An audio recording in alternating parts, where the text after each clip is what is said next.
Hey guys, what is going on? Welcome back to the channel. Today we're going to be talking about the top 20 LEGO Lord of the Rings minifigures, and these will include minifigures that come from the LEGO Hobbit theme. But very quickly, I'm still running the giveaway for the Bilbo Baggins polybag. This is a rare minifigure that I'll be giving away at the end of April, so if you want a chance to win that, then be sure to subscribe to the channel and just comment on this video. Okay, so on with the list. In at 20th place we have Gandalf the Grey, and this is from the Rivendell set. This is actually an updated version from the very common Gandalf the Grey minifigure, and this version is far superior. It doesn't feature legs, rather it features a brick built printed piece for the skirt, which just looks so much better than its predecessor. In at 19th place we have the Uruk-hai soldier, and this is a fairly common minifigure, but I actually really like it. The printing on the chest armour piece and the shield just looks really cool, as the minifigure's got a bit of a bulky feel, as any Uruk-hai minifigure should do, and the face printing is also really good. In at 18th place we have the Ringwraith from the Battle at Weathertop LEGO set. This is probably one of the more bland minifigures on this list, but it still captures the look of the Nazgul really well. The minifigure uses only black pieces and it looks really good and really menacing.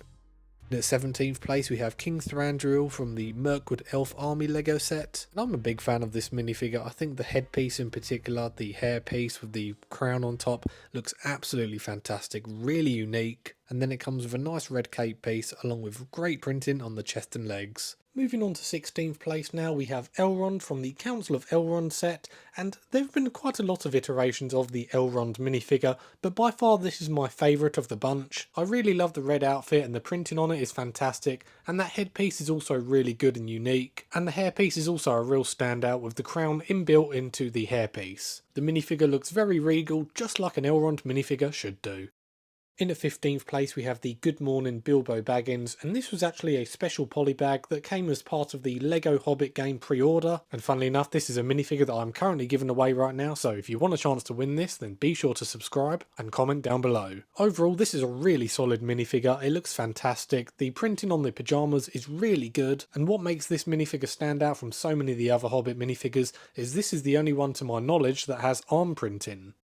In at 14th place we have Boromir from the Rivendell set, and I actually think the Boromir minifigure is my favourite minifigure that comes in the Rivendell LEGO set. I think the facial printing is really good along with the torso and leg printing, and I also really adore the accessories that come with the Boromir minifigure. The sword is great, but particularly that shield, the printing on the shield is just absolutely fantastic, and it just looks so accurate to the Peter Jackson trilogy.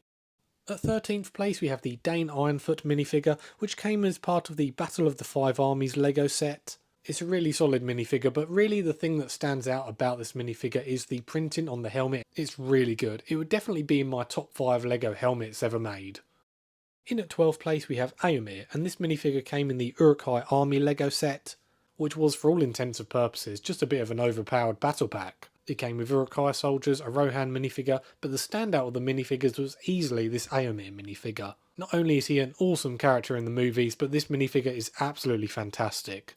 You've got a great cape piece, the printing on the torso is really good, it's got 2 different facial expressions which you can interchange, printing on the helmet, and again his accessories were very good, coming with a really unique spear piece. In at 11th place we have the Witch King, which came from the Witch King Battle LEGO set. LEGO really managed to capture the look of the Witch King from the Battle of the Five Armies movie. I think my favourite thing about this minifigure is not just the printing, which is really good, and the really unique crown, which is fantastic, but I think the cape piece actually is the standout to this minifigure. It's got a really tattered look, which I think looks great on this minifigure.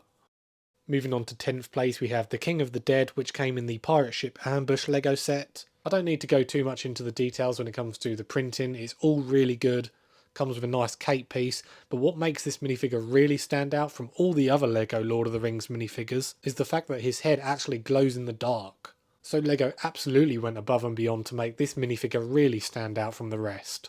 On to 9th place now we have Thorin Oakenshield from the Battle of the Five Armies LEGO set.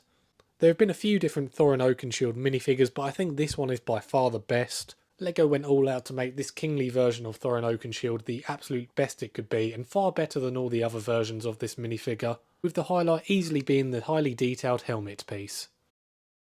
On to 8th place we have Radagast from the Dol Guldur battle. Another powerful wizard minifigure. I really like this minifigure, I think it's really good.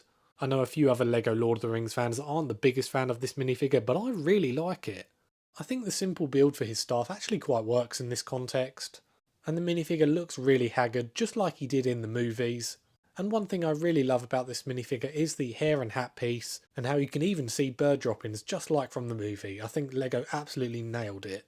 Moving on to 7th place, we have Galadriel from the Witch King battle. To think that this minifigure was in such a cheap LEGO set absolutely boggles the mind. The minifigure is simply amazing. The cape piece is great along with the skirt piece, the printing on it is really good. The hair piece is great, and you've got 2 different expressions for the face. Overall, just a fantastic minifigure.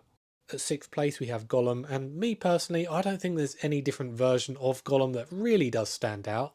If I had to pick though, I'd probably go with the version that came in the Riddles for the Ring LEGO set, simply because I prefer the facial expression, but only just slightly. The real reason that he's so high up on this list is because I just think it's a really cool and unique minifigure.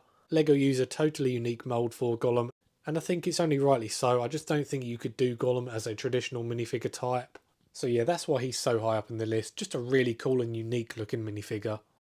At 5th place is Azog from the Dol Guldur battle, a very unique and cool looking minifigure which features a really unique head and shoulders piece, which makes him a lot taller than most traditional minifigures. But the thing that's so cool about this minifigure is the special hand piece that's used. Obviously in the movie, spoilers, he's had most of his arm chopped off, so he uses a massive claw piece which I think looks fantastic. And LEGO absolutely nailed it. It looks really good, really menacing, and it totally fits for the minifigure. Moving on to 4th place we have Saruman, and this is the version that came in the Tower of Orthanc LEGO set. It's far superior to the other version of Saruman which came in the Wizard Battle LEGO set. LEGO opted to go with a skirt piece instead of traditional minifigure legs, and it makes the minifigure look so much better. Not to mention that the skirt piece has really detailed printing on it. The hair and head piece used for Saruman is also really good. Altogether it's just a great looking minifigure. At 3rd place is Aragorn in his Gondorian armour, and this version of the minifigure came in the Battle at the Black Gate LEGO set. I think just about any LEGO Lord of the Rings fan would put this minifigure really high up on the list. It really is that good. You have a dual coloured cape piece which looks fantastic, but really it's that printing on the chest piece showing the Tree of Gondor which just looks insanely good. And it really was a minifigure that I think was quite ahead of its time in terms of the printing and the detail on that chest piece. Moving on to 2nd place we have the Mouth of Sauron minifigure which came again in the Battle at the Black Gate LEGO set. Easily one of the more scary minifigures that have ever been made, this minifigure looks really menacing. And like many other minifigures on this list, it totally nails its live action counterpart. There's nothing too special about the legs and the torso, but where this minifigure really stands out is that really detailed helmet piece, and then the face printing which is really freaky looking. But there can only be one winner, and for me this minifigure is clear of the rest. It is King Theoden from the Battle of Helm's Deep LEGO set. Where do you even start with this minifigure? It's just absolutely breathtaking. Apart from the lack of arm printing, this minifigure is a near perfect minifigure. The kingly armour used on this minifigure really makes it stand out. I mean, I just can't get over how good and how highly detailed the printing on the armour and helmet piece is. LEGO just perfectly adapted the live action character into minifigure form. So there we have it guys, my top 20 LEGO Lord of the Rings minifigures. Let me know down in the comments which is your favourite ever LEGO Lord of the Rings or Hobbit minifigure. I really would love to know. As always, thank you so much for watching this video. If you have enjoyed this video, please do consider subscribing to the channel as it helps us keep moving in the right direction. Once again, thanks for watching, and for more LEGO Lord of the Rings videos, click right here.